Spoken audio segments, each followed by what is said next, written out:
Namaste, good evening to all of you. I think most of us who are here today already have an opinion on Sabarimala.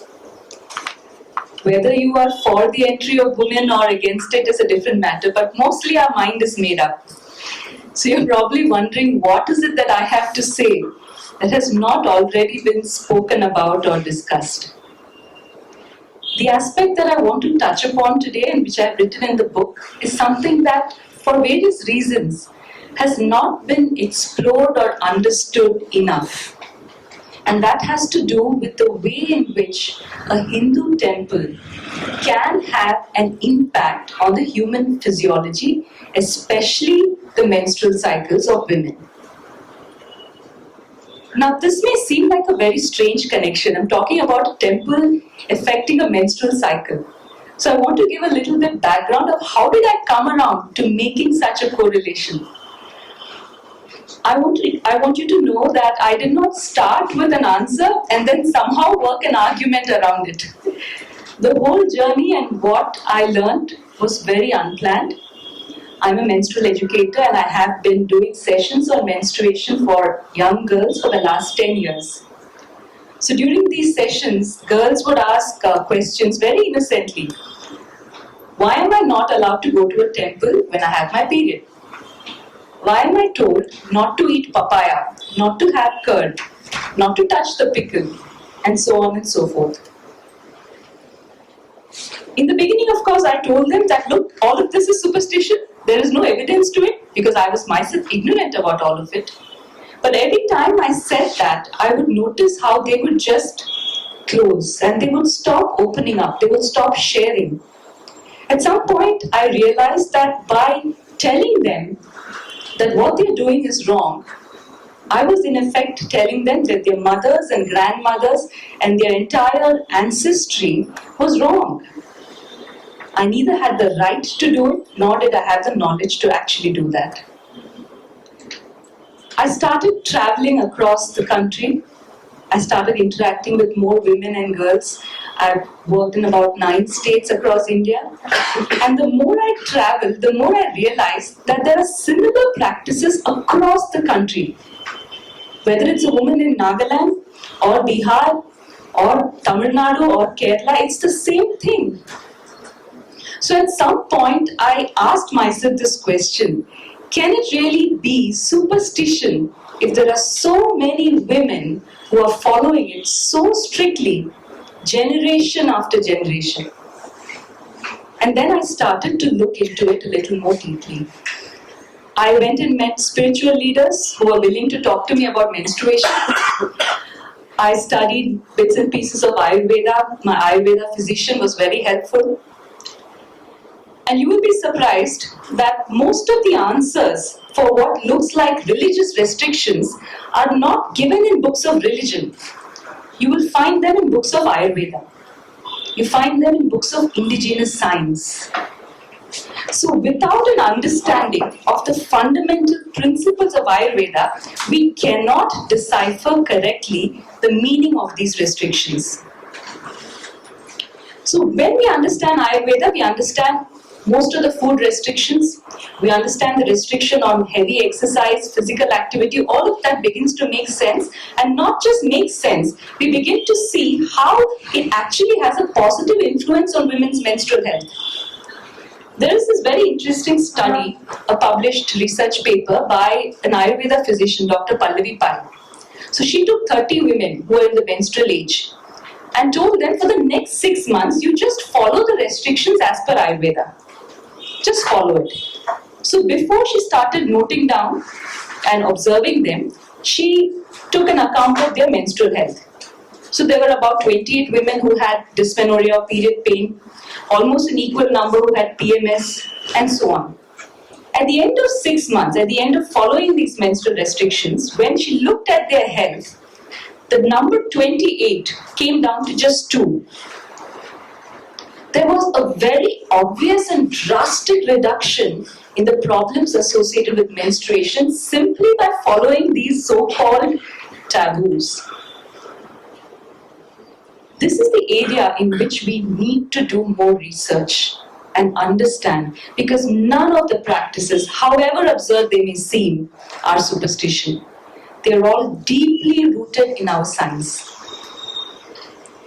When it comes to understanding the effect that temples have on women, there we have to go a little beyond Ayurveda as well. We need to understand what is a temple. It is not a building like any other. What differentiates a Hindu temple is the fact of consecration. And consecration is a science in itself. We have the science called Agama Shastras, which give the details of how a temple is to be built, where the deity is to be placed, the manner in which the rituals and procedures have to happen. It is an entire science that has been lost to us. And once you understand that, we will look at a temple very differently. Unfortunately, even the studies that happen on temple are restricted to the architecture. We rarely talk of the science behind it. And once you know that, the final aspect which connects the temple to the human, to know that we need to understand chakras. Somebody asked me, but this is a Hindu system of study, no? So as long as we are all humans, we all have chakras. The Hindus have identified, recognized and understood it, others have not. So chakras don't exist only for Hindus, they exist for all humans. So when you understand the chakras, then the temples and how they impact us will begin to make sense. Every temple acts on one or more of the chakras. And the chakras in turn act on the endocrine glands and the organs that manage the functions. And that's how the relation works. I'm not going to the details of it because it's there in the book and I would really want you to read the book. But I want to talk about the Sabarimala itself. I'd like to come to that point. In all the arguments on television as well as in court, those who were defending the restriction on entry of women, their main statement was what Lord Ayyappa is a Naishtika Brahmachari. He's practicing celibacy, so if women go near him, they would cause disturbance. So women have to keep away. So let me tell a small story about a brahmachari that all of us know, Swami Vivekananda. So it was said that at one time when he was doing a talk in America, one lady in the audience, she was so enamored by his talk that she just said, Swamiji, I want to marry you. So Swamiji was very calm. He said, okay, but why do you want to marry me? She said, Swamiji, I want to marry you so that I'll have children who are as intelligent and wise like you. He said, oh, okay, if that's the case, then why don't you just consider me as your son? Problem solved. That is what real brahmacharya is about. They are not fighting some temptation from women. They are not disturbed by the presence of women. They do not run away from women. They are beyond all that. Someone who is practicing brahmacharya is so solid in his mind, in the control of his senses, that these things simply do not disturb him. And what I said was about humans, and here we are talking of a deity, we are talking of Lord Ayyappa. Imagine how much more unshakable his presence is. And to think that mere women would cause a disturbance is definitely not correct. So then what is the correct version of it? And why is celibacy itself given so much importance when we talk of spirituality for men? And what I'm going to say now is fundamental to understanding any of these restrictions pertaining to religion and spirituality in the Hindu tradition. The reason why celibacy is so fundamental is because the spiritual process itself has a corresponding impact on the human body. When one goes through the spiritual process, there is a transformation of the human seed, which is as the sperm in men and as the egg in women. There is a transformation of this human seed into subtler forms. In Ayurveda, we call it ojas. Now, celibacy is not equal to brahmacharya. Celibacy plus certain sadhana, certain spiritual practice, they need to go hand in hand for any sort of a spiritual attainment. So the first mistake we made was we equated celibacy to brahmacharya. That is not true. Even in Sabarimala, that is why you have a 41-day vrata and all those practices. And celibacy is one of those elements, very crucial, but it is not the only thing. So when one is going through this sadhana along with celibacy, then there is a transformation of the seed, which is the sperm, into a more subtler form. Now, if that transformation has to happen, it is necessary that the human seed is not wasted and is contained within the body, and hence the requirement of celibacy. Now, if the same had to happen for women, in women, the human seed is contained in the egg, and that is only released during menstruation. So whether she practices celibacy or not is physically not relevant for women. The process is very different for women. The equivalent of release of the sperm for a man, for the woman, the equivalent is cessation of menstruation, stopping of the period. And that is why spiritual practices for women happen after their menstrual phase, not while they are menstruating. This is the core of understanding the restrictions on women. Now, if a place like Sabarimala or any place which is a moksha dham, if women in the menstrual age enter such a place, there will be a very obvious change in their menstrual cycle because of the conflict of moksha and procreation. Moksha is release from the physical life. And a woman's body in the menstrual years is all about procreation.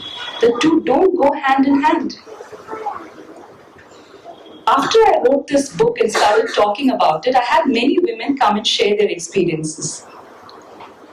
One of the women told me that she had been to Amarnath Yatra, and she's about my age, well in her menstrual years. When she was going to Amarnath, she expected to have a period just the next day or so. It did not come. Not only did it not come on the date when it was supposed to, for the next 3 months she did not menstruate. Her period had stopped.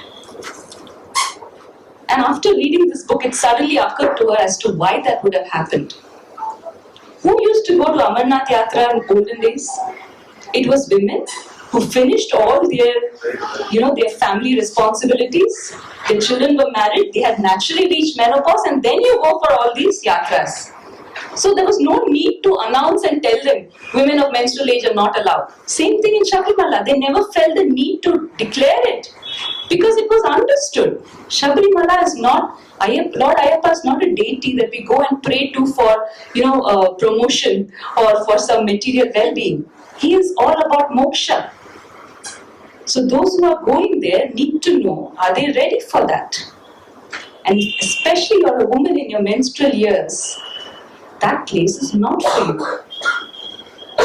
But this does not mean that there are no spiritual practices or places for women. There are a whole lot of them.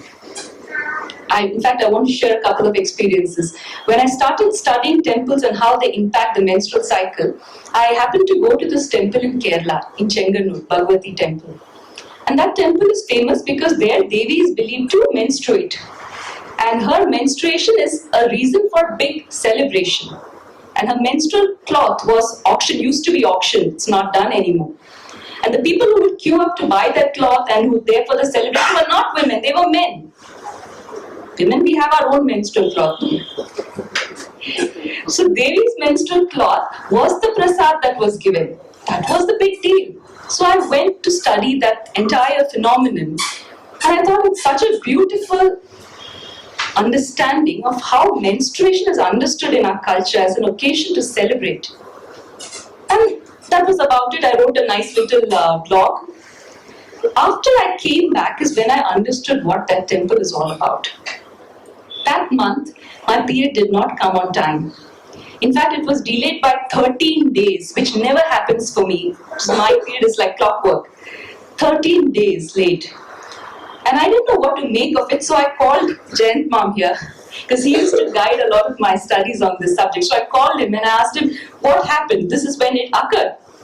Then he's looked into it and he said, okay, so now you're in sync with the Earth's fertility cycle. I said, Earth's fertility cycle? And there's such a thing?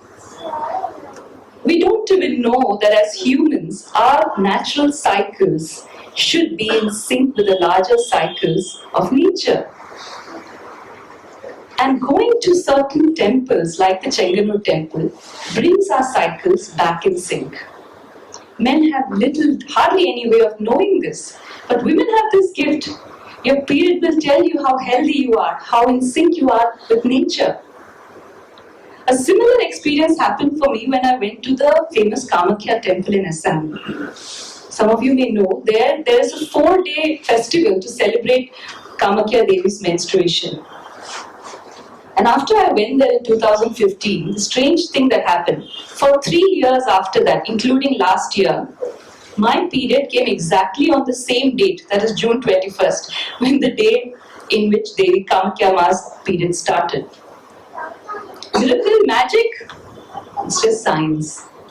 If our bodies were in sync with nature, we would all bleed together.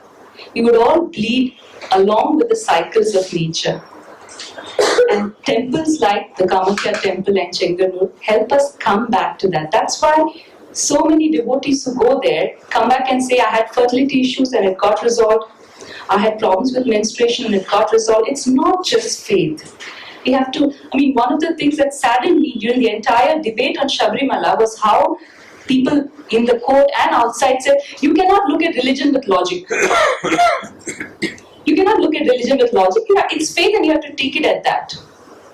The Hindu religion is highly scientific, highly logical, highly rational.